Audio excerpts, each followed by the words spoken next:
Hello everyone, welcome to our series Thoughts on Education. And today we invited our guest Jignesh Patel, who is the HOD in the Electrical Department at the Ahmedabad Institute of Technology. Sir, thank you for accepting this invitation and being our guest of our series Thoughts on Education, sir. Thank you so much for inviting me in the collegedunia.com to connect with all the students of the engineering branch. Okay, so sir, interview start with our first question.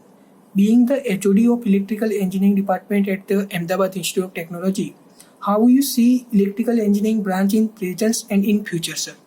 See, electrical branch is one of the oldest branch if you see, and it is the very core and professional branches. Okay, Right.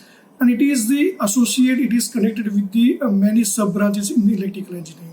Like it is connected with the nuclear engineering, it is connected with the space engineering, it is connected with the instrumentation engineering, it is connected with the electronics engineering. Means जो electrical engineering है वो केवल पहले ऐसा होता था कि वो एक मशीन या पावर सिस्टम के साथ ही कनेक्टेड है, लेकिन अब ऐसा नहीं है. उसका जो व्याप है वो काफ़ी बढ़ गया है और it is associated with the many small branches. Okay, so students can make their career in small different branches like the telecommunications, space engineering, nuclear engineering, instrumentation engineering, power engineering. So जो opportunity है career बनाने के लिए in electrical engineering, it is the very wide. Second things, अगर हम future के बारे में देखें तो फ्यूचर भी काफ़ी ब्राइट है, क्योंकि अभी हम देख रहे हैं कि पूरे देश में और ऐसा है कि पूरे वर्ल्ड में अर्बनाइजेशन काफ़ी बढ़ रहा है. तो अर्बनाइजेशन की वजह से क्या हो रहा है कि इलेक्ट्रिसिटी का जो यूज हो रहा है उसका व्याप उसकी एक लेवल है वो काफ़ी बढ़ रहा है. तो उसकी वजह से क्या हो रहा है कि इलेक्ट्रिसिटी जनरेशन की काफ़ी बूम है. सो इन फ्यूचर ऐसा दिखाई देता है कि इलेक्ट्रिकल इंजीनियरिंग की काफ़ी डिमांड रहेगी. दूसरी बात कि अभी इलेक्ट्रिकल व्हीकल्स की भी काफ़ी डिमांड में है, as well as renewable energy. Specially हम देखें कि सोलर एनर्जी का भी काफ़ी डिमांड में है. So if you think about the electrical vehicles as well as the solar energy, तो इलेक्ट्रिकल इंजीनियरिंग के लिए फ्यूचर्स काफ़ी ब्राइट है और एम्प्लॉयमेंट बनने के चांसेस काफ़ी स्ट्रॉन्ग है, not only in India but in all over the world. Right, great, sir.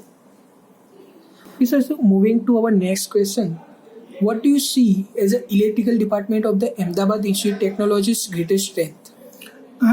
Electrical engineering की बात करें तो Ahmedabad institute of technology, if we talk about the Ahmedabad entire region, means मैं पूरे अहमदाबाद शहर की बात करूँ, so after the Nirma it is the very oldest engineering college.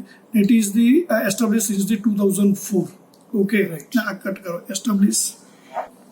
Okay, sir, so moving to our next question, what do you see as the electrical department of the Ahmedabad Institute of Technology's greatest strength?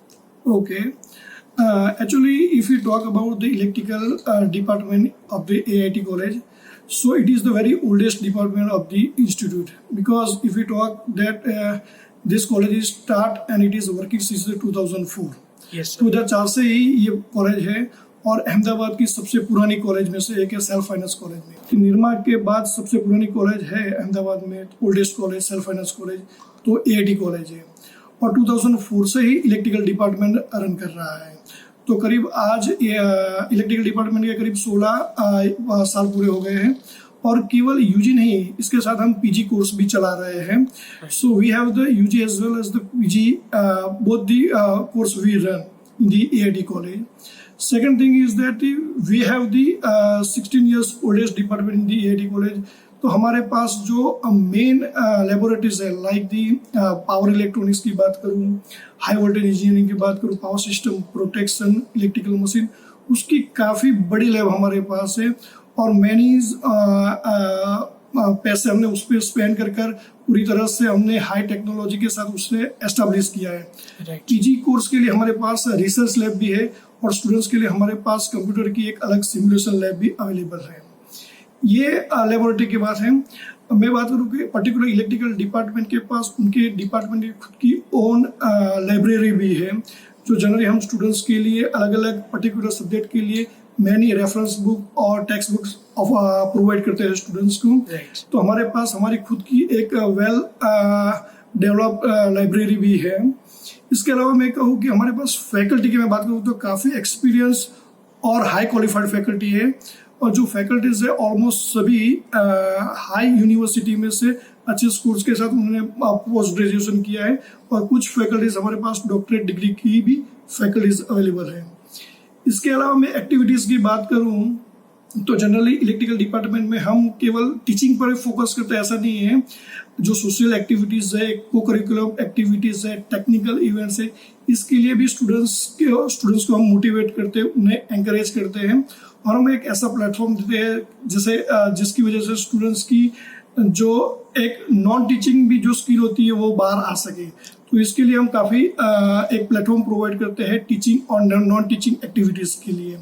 इसके अलावा हम industrial visit भी frequently organise करते हैं, expert lecture भी organise करते हैं, ताकि स्टूडेंट्स को केवल जो सिलेबस है उसके बाहर का भी नॉलेज मिल सके। तो इसके लिए हम गेस्ट लेक्चर को भी अरेंज करते हैं और यहाँ हमारे कॉलेज में बुलाते हैं। मैं बात करूँ कि इंडस्ट्रियल विजिट तो जो अच्छी अच्छी कंपनीज है, मान लीजिए कि हायरल इलेक्ट्रॉनिक्स है या एबीबी है या वोल्टेम है, ये सभी जो बड़ी कंपनीज हैं उसमें हम फ्रीक्वेंटली इंडस्ट्रियल विजिट स्टूडेंट्स के लिए करवाते हैं। तो ये क्या है कि स्टूडेंट्स में ऐसा नहीं है कि भी केवल टीचिंग पर फोकस करते हैं या कुछ सिलेबस रिगार्डिंग ही हम फोकस करते हैं। सिलेबस के बाहर भी स्टूडेंट्स का एक माइंड डेवलप हो, उस हिसाब से हम पूरी एक्टिविटीज करवाते हैं। दूसरा, स्टूडेंट्स को हम प्रोजेक्ट में और रिसर्च वर्क के लिए भी काफ़ी हेल्पफुल होते हैं और उन्हें मोटिवेट कर इंकरेज करने का पूरा ट्राई करते हैं। Right, really great, sir. And this will be definitely help to take who currently pursuing the engineering in the AIT, as well as who want to take admission in the electrical department. So it's really beneficial for them that there are the many facilities available at AIT. Yes, of course. And it will be definitely help in pursuing your career in electrical department. In our department, I add one more thing is that we have the PG students also. So PG students in the second year, they have the dissertation works. So many faculties from our department, they offer the in-house project for them for the dissertation work, and many students completely successfully complete their dissertation work under our faculties guidance. Really great, sir. Really great, sir. Okay, sir. So moving to our next and last question of this interview. Okay, sir. So moving to our next and last question of this interview is: any suggestions you would like to give to the current youth and the aspiring students? देखिए, अभी हाल की जो situation है engineering को लेकर और पहले 10 साल पहले की जो बात थी उसमें काफ़ी डिफरेंसेस है। अभी very tough scenario and very competitive scenario is going in engineering in every branch. I am not talking only for the electrical branch और द कॉम्पिटिटिव ब्रांच और मैकेनिकल, लेकिन हर एक ब्रांच में अभी कॉम्पिटिशन काफ़ी टफ है। तो स्टूडेंट्स के लिए मुझे एक एडवाइस देना है कि जब भी आप इंजीनियरिंग कॉलेज में जाते हैं तो केवल एक डिग्री ओरिएंटेड के लिए मत जाइए, लेकिन आप पूरे एजुकेटेड होने के लिए जाइए। आपको इंजीनियरिंग केवल बनना है या फुल एक डिस्टिंक्शन लाइए या कोई 60% चाहिए, ऐसा नहीं है। ये आपका गोल नहीं होना चाहिए। आपका गोल ये होना चाहिए कि यू बिकम गुड और स्किल इंजीनियरिंग। ओके, इंजीनियरिंग तो आप सभी लोग हो जाएंगे 60% और 70% है, but today scenario it is not enough. So you have to require the skill engineering और एजुकेटेड बेस आपका इंजीनियरिंग होना चाहिए। एजुकेटेड बेस मीन्स क्या है कि नॉलेज, जनरली क्या होता है कि नॉलेज सभी के पास होती है, लेकिन नॉलेज और एजुकेशन में दोनों में डिफरेंस है। एजुकेशन मीन्स क्या, रियल स्किल इंजीनियरिंग मीन्स क्या कि जो आपके पास नॉलेज है वो नॉलेज की हेल्प से अगर आप कुछ डेवलप करते हैं, कुछ डिजाइन करते हैं which is helpful in the society, which is helpful in the nation, so that is the real education, that is the real skill in engineering. So today that is the requirement thing.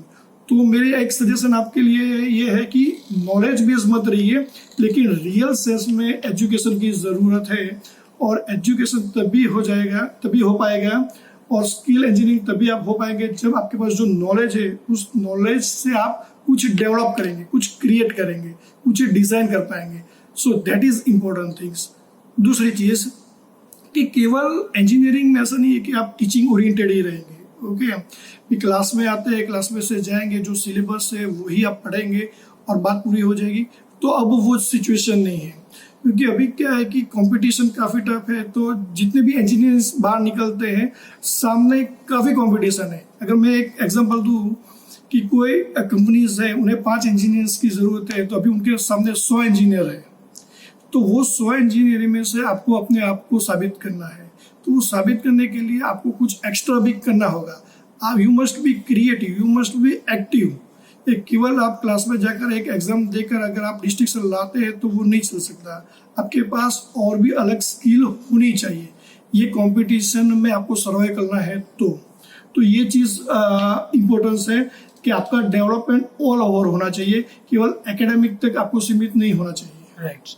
So really great answers you have given in this interview, and this will definitely help to guide to students who take admission or who want to aspiring to take admission here in your institute.